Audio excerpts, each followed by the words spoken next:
Od roku 1973 si více než 30 milionů miminek užívalo nosítek Baby Bjorn. Navrženo v úzké spolupráci a doporučované předními pediatry. Tak vzniklo naše nejpohodlnější a nejvšestrannější nosítko.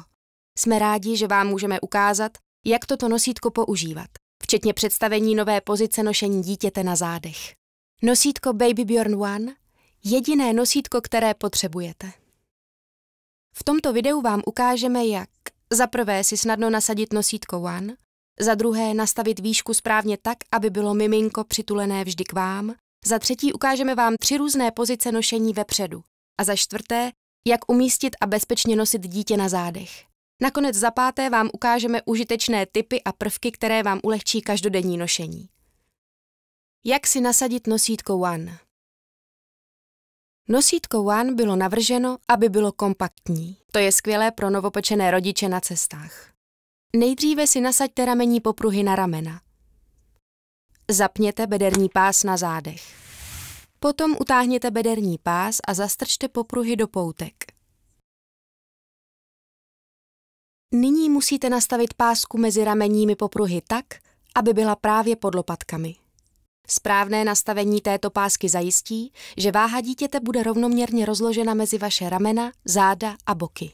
Teď rozepněte obě přesky pro podporu hlavičky a jednu bezpečnostní přesku. Toto je základní pozice pro jakoukoliv pozici nošení, kterou si zvolíte. Ty budou popsány v částech 3 a 4. Jak nastavit vaše nosítko One?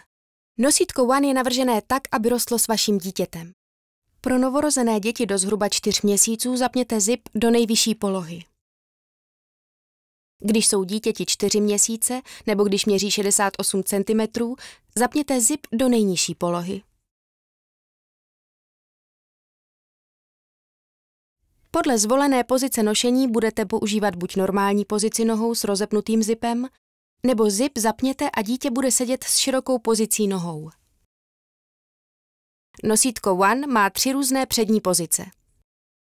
Novorozenci čelem k rodiči od 0 do 4 měsíců, miminka čelem k rodiči od 4 do 36 měsíců, nebo miminka čelem ven od asi 5 do 15 měsíců. Začneme s první přední pozicí pro novorozence.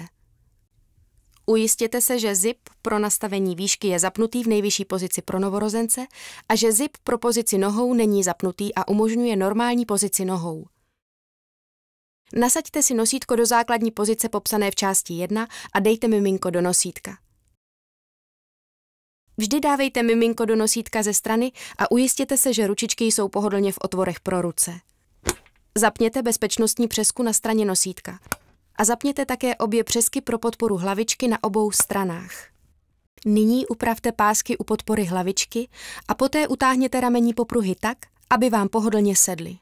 Pokud má miminko méně než 4,5 kg, zapněte také pásky nad nožičkama. Nyní se podíváme na druhou přední pozici s miminkem od 4 do 36 měsíců čelem k rodiči. Zapněte zip pro nastavení výšky do nejnižší pozice pro miminka. Pokud je miminko mladší 15 měsíců nebo má méně než 12 kg, můžete použít normální nebo širokou pozici nohou.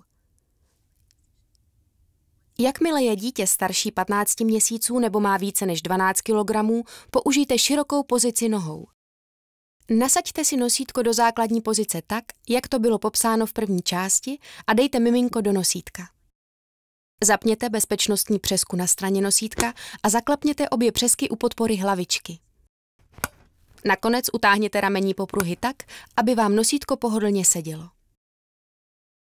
U dítěte staršího 5 měsíců můžete ohnout podporu pro hlavičku, nebo tehdy, když vaše miminko udrží krk stabilní. Nyní se podíváme na třetí přední pozici pro miminka od 5 do 15 měsíců. Zkontrolujte, že je zip zapnutý v dolní pozici a že zip pro polouhu nohou není zapnutý a nachází se v poloze pro normální pozici nohou. Nasaďte si nosítko do základní pozice tak, jak to bylo popsáno v první části a dejte miminko do nosítka tak, aby se dívalo směrem ven. Držte své dítě a zapněte bezpečnostní přesku. Poté ohněte podporu pro hlavičku a zapněte obě přesky vedoucí od podpory. Nakonec utáhněte ramení popruhy, abyste se cítili pohodlně. Nosítko Baby Bjorn One je naše první nosítko, které nabízí i pozici nošení na zádech pro děti přibližně od 12 do 36 měsíců.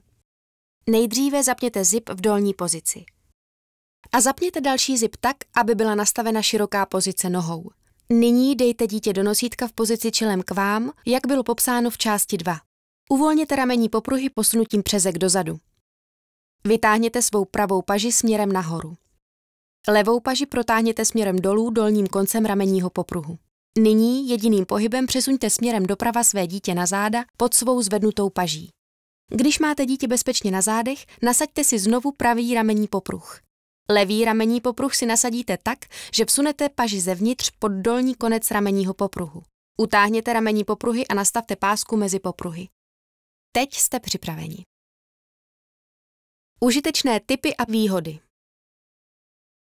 Unikátní přesky zaručují, že je vaše dítě v bezpečí. Nosítko Baby Bjorn One má zvláštní přesky, které při zapnutí kliknou, takže máte jistotu, že jsou opravdu zapnuté a nemohou být omylem rozepnuté miminkem. Nošení dítěte výše na bocích. Jestliže chcete nosit miminko výše na své hrudi při přední pozici nošení, jednoduše umístěte nosítko výše nad boky. Když používáte pozici na zádech a chcete nosit dítě výše, předkloňte se dopředu, než začnete utahovat ramení popruhy. Jak snadno vyndat z nosítka spící dítě. Své spící miminko můžete z nosítka vyndat ve 2 snadných krocích. Nejdříve rozepněte všechny 4 bezpečnostní přesky, zatímco rukou podepřete zezadu miminku hlavičku, krk a záda. Vsuňte jednu ruku pod nosítko a spusťte přední stranu nosítka. Teď už jen pomalu položte spící dítě do postýlky. Další výhody. Nosítko Baby Bjorn One je vhodné pro miminka od narození do 3 let a je také kompaktní pro pohodlí rodičů, kteří jsou na cestách. A navíc, celé nosítko se může prát v pračce, takže údržba je velmi jednoduchá. Nosítko Baby Bjorn One bylo podrobeno přísným testům, které dokazují, že neobsahuje žádné škodlivé chemické látky ani alergeny. Pokud se chcete dozvědět více o nosítku Baby Bjorn One nebo o některém z našich dalších produktů, navštivte www.babypartner.cz.